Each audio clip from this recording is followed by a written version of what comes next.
നമ്മുടെ വിവാഹത്തിന്റെ ഹാൽ എന്താ ഇപ്പോഴ്? പരിശുദ്ധ ഖുർആൻ വഅൻകിഹൽ അയാമ മിൻകും വസ്സാലിഹീന മിൻ ഇബാദികും വഇമാഇകും ഇൻ യകൂനു ഫുഖറാഅ യുഗ്നിഹിമുല്ലാഹു മിൻ ഫളി. വിവാഹത്തിനെ കുറിച്ച് പറഞ്ഞ സ്ഥലത്ത് പടച്ച തമ്പുരാൻ പോലും പറയുന്ന ഒരു വാക്ക് നോക്കൂ നിങ്ങൾ.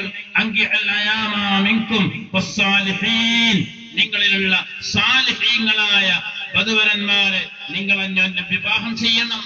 സാധുക്കളെ സാലിഹീങ്ങളെ വിവാഹം ചെയ്യണം. ദീനുള്ള പെണ്ണിനെ വിവാഹം ചെയ്യണം. ദീനുള്ളവരെ കണ്ടെത്തണം. ഇയ്യകൂനു ഫുഖറാഅ, അവർ പാവപ്പെട്ടവരാണെങ്കിൽ യുഗ്നിഹിമുല്ലാഹു മിൻ ഫളിഹി, വിവാഹത്തോടുകൂടി അല്ലാഹു അവരെ പണക്കാരാക്കുന്നതാണ്. ആര് പറഞ്ഞു? പരിശുദ്ധ ഖുർആനിൽ പടച്ച തമ്പുരാനാണ് പറഞ്ഞത്. ഇയ്യകൂനു ഫുഖറാഅ, അവർ പാവപ്പെട്ടവരാണെങ്കിൽ യുഗ്നിഹിമുല്ലാഹു മിൻ ഫളിഹി, വിവാഹത്തോടുകൂടി പടച്ച തമ്പുരാൻ അവന്റെ ഫളിൽ നിന്നും ഇവരെ പണക്കാരാക്കുന്നതാണ്, ഐശ്വര്യവാനാക്കുന്നതാണ്. വിവാഹമാണത്. ഹബീബാ റസൂൽ പറഞ്ഞതെന്തേ? ഇദാ തസവ്വജൽ അബദ്, ഒരടിമ ഒരു പെൺകുട്ടിയെ മഹർ കൊടുത്തുകൊണ്ട് ഹലാലായ നിലക്ക് വിവാഹം ചെയ്തെടുത്താൽ ഫഖദ് അഹ്റസ സുലുസൈ ദീനിഹി, അല്ലെങ്കിൽ മറ്റൊരു ഹദീസിൽ ഫഖദ് അഹ്റസ ശത്റ ദീനിഹി, ദീനിന്റെ 2/3 ഭാഗം, അതല്ല ദീനിന്റെ പകുതി ഭാഗം ആ വരൻ ഒരുമിച്ച് കൂട്ടിക്കഴിഞ്ഞു, അവൻ നേടിയെടുത്തു കഴിഞ്ഞു. അടുത്ത 1/3 ഭാഗം തഖ്വയിലൂടെ അവൻ ജീവിക്കുകയും ചെയ്താൽ അവനാണ് സ്വർഗമുള്ളത്. ആലോചിച്ച് നോക്കി. അല്ലാഹുവിന്റെ ഹബീബ് പഠിപ്പിക്കുക, ഒരു മഹർ മുമ്പിൽ വെച്ചിട്ട് സവ്വജതുക, എന്റെ മകൾ നഫീസയെ ഈ മഹറിന് പകരം ഞാൻ നിങ്ങൾക്ക് വിവാഹം ചെയ്തു തന്നു എന്ന് പെണ്ണിന്റെ പിതാവും അത് കേൾക്കുമ്പോഴേ കബിൽതു വറളീതു എന്ന് പറഞ്ഞ് ഞാനത് സ്വീകരിച്ചിരിക്കുന്നു എന്ന് ആ ഭർത്താവായി ഇരിക്കുന്ന ചെറുപ്പക്കാരൻ പറയലോടുകൂടി അതിന്റെ മഹത്വമാണ് ഹബീബ് പഠിപ്പിക്കുന്നത്.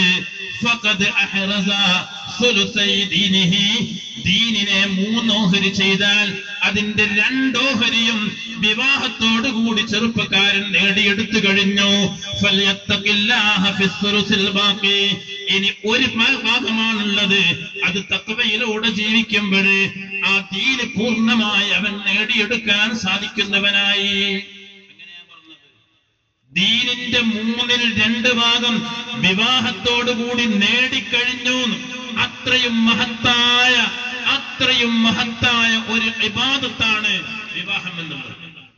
നമ്മൾ എന്താക്കി ഈ കഴിഞ്ഞ 2 ദിവസം മുമ്പ് ഉത്തരദേശം പത്രത്തിലാണ് എനിക്ക് തോന്നുന്നത്, ഒരു വിവാഹത്തിന് പോകുന്ന കാളവണ്ടിയിൽ, വിവാഹ ചടങ്ങിന് കാളവണ്ടിയിൽ ഇരുന്ന് ഭർത്താവും ഭാര്യയും പോയി പിന്നിൽ വരുന്ന മോട്ടോർ സൈക്കിളും വണ്ടികളും റോഡ് ബ്ലോക്കാക്കിയപ്പോൾ പോലീസ് ഇടപെട്ട് എന്നിട്ട് കേസെടുത്ത് ആ കാളവണ്ടി അടക്കം പോലീസ് സ്റ്റേഷനിലേക്ക് കൊണ്ടുപോവേണ്ട ഗതികേട്. ഇത്രയും മോശമായ ഒരു ചുറ്റുപാട് ഈ സമുദായത്തിന്റെ ചെറുപ്പക്കാരിൽ നടന്നല്ലോ എന്ന് പത്രം വായിച്ചപ്പോൾ ഓർത്തുപോയി. നിങ്ങൾ ആലോചിച്ച് നോക്കി. ഒരു വിവാഹത്തിൻ്റെത് പോകുക. വിവാഹം എന്ന് പറഞ്ഞാലോ ഹബീബായ മുത്ത് റസൂലുള്ളാഹി അത്രയും ദീനിൽ സ്ഥാനം നൽകിയ ഈ മഹത്തായ അമലിനെ ഒന്നുമല്ലാതെ തോന്നിവാസമാക്കിയിട്ട് മാറ്റാൻ ഈ കാലത്ത് ചെറുപ്പക്കാര് മുന്നോട്ട് വരുന്നുണ്ടെങ്കിൽ നിങ്ങളാക്കണം. വൽ ബലദു തയ്യിബു യഖ്റുജു നബാതുഹു ബിഇദ്നി റബ്ബിഹി വല്ലദീ ഖബസ ലാ യഖ്റുജു ഇല്ലാ നകിദാ ഖാല അല്ലാഹു അസ്സ വജൽ. പരിശുദ്ധ ഖുർആനിലുള്ള ഒരു ആയത്താണ് ഞാൻ ഓതുന്നത്. വളരെ ശ്രദ്ധിക്കണം, ചെറുപ്പക്കാർ ശ്രദ്ധിക്കുക. 6 വയസ്സായ കുട്ടിയുടെ പ്രസംഗം തുടങ്ങാൻ പോകുക. ആരും ദേഷ്യം പിടിക്കേണ്ട, ഞാൻ അവസാനിപ്പിക്കുക. ഈ ഒരു ആയത്ത് കൂടി ശ്രദ്ധിക്കുക. എന്നിട്ട് വിവാഹം നിങ്ങൾ എങ്ങനെ അടിപൊളിയാക്കിയാലും വേണ്ടിയില്ല, എങ്ങനെ പൊളിച്ചാലും വേണ്ടിയില്ല. വൽബലദു തയ്യിബു യഖ്റുജു നബാതുഹു ബിഇദ്നി റബ്ബിഹി വല്ലദീ ഖബസ ലാ യഖ്റുജു ഇല്ലാ നകിദാ. കേട്ടാ വിചാരിക്കും കൃഷിയെ കുറിച്ച് പറഞ്ഞ ആയത്താണ്. വൽബലദു തയ്യിബു, നല്ല മണ്ണ് യഖ്റുജു നബാതുഹു ബിഇദ്നി റബ്ബിഹി, അല്ലാഹുവിന്റെ ഇതിന് പ്രകാരം നല്ല മണ്ണിൽ കൃഷി ചെയ്താൽ നല്ല വിളവുണ്ടാകും, നല്ല വിളവുണ്ടാകും, നല്ല കൃഷികൾ ഉണ്ടാകും, അതിൽ നിന്ന് പറിച്ചെടുക്കാനുണ്ടാകും, എല്ലാം ഉണ്ടാകും. എന്നാൽ വല്ലദീ ഖബുസ,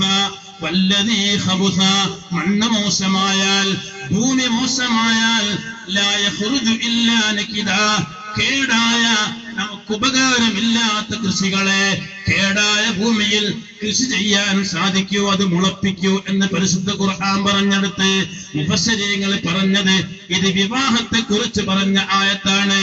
വല്ലദീ ഖബുസ, കേടായ തരത്തിലുള്ള വിവാഹം നടന്ന് ദീനില്ലാത്ത പെണ്ണിനെ വിവാഹം ചെയ്ത് ദീനില്ലാത്ത ചെറുപ്പക്കാരൻ വിവാഹം മുഴുവനും അനിസ്ലാമികമാക്കിയിട്ട് അവിടെ പടക്കം പൊട്ടിച്ച് രാത്രിയിൽ 100 കണക്കിന് കള്ളിന്റെ കുപ്പികൾ പൊട്ടിച്ച് എന്ന് മാത്രമല്ല പിറ്റേ ദിവസം പുതിയാപ്പിളന്റെ കൂടെ പോകുന്ന ചെറുപ്പക്കാര് ആഭാസം കാണിച്ചിട്ട് ദീനിനെ മറന്ന് ഹബീബിനെ മറന്ന് പടച്ച തമ്പുരാനെ മറന്ന് നിങ്ങൾക്ക് തോന്നിയതുപോലെ ജീവിച്ച് അതിന് മൗനാനുവാദം കൊടുത്ത് അവിടെ കള്ളിന്റെ കുപ്പി പൊട്ടിക്കാൻ വേണ്ടുന്ന സൗകര്യങ്ങൾ ചെയ്തു കൊടുത്ത് നീയാണോ വിവാഹം ചെയ്യുന്നത്? വല്ലദീ ഖബുസ ലാ യഖ്റുജു ഇല്ലാ നകിദാ, നിനക്ക് ദുനിയാവിലും ആഖിറത്തിലും ഉപകരിക്കുന്ന ഒരു മക്കളെ ആ വിവാഹത്തിലൂടെ ഉണ്ടാക്കാൻ ചെറുപ്പക്കാരാ നിനക്ക് കഴിയില്ല എന്ന് പരിശുദ്ധ ഖുർആന്റെ പ്രഖ്യാപനമാണ്.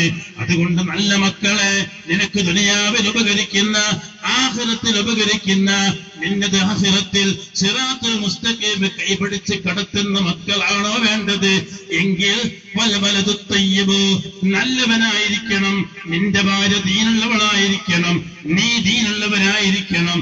ഈ നിലയ്ക്ക് വിവാഹ ബന്ധത്തിൽ ഏർപ്പെടുമ്പോഴാണ് നിനക്ക് നല്ല മക്കളെ ഉൽപ്പാദിപ്പിക്കാൻ കഴിയുക എന്ന് പരിശുദ്ധ ഖുർആനിൽ ബയ്യനല്ലാഹു അസ്സ വജൽ.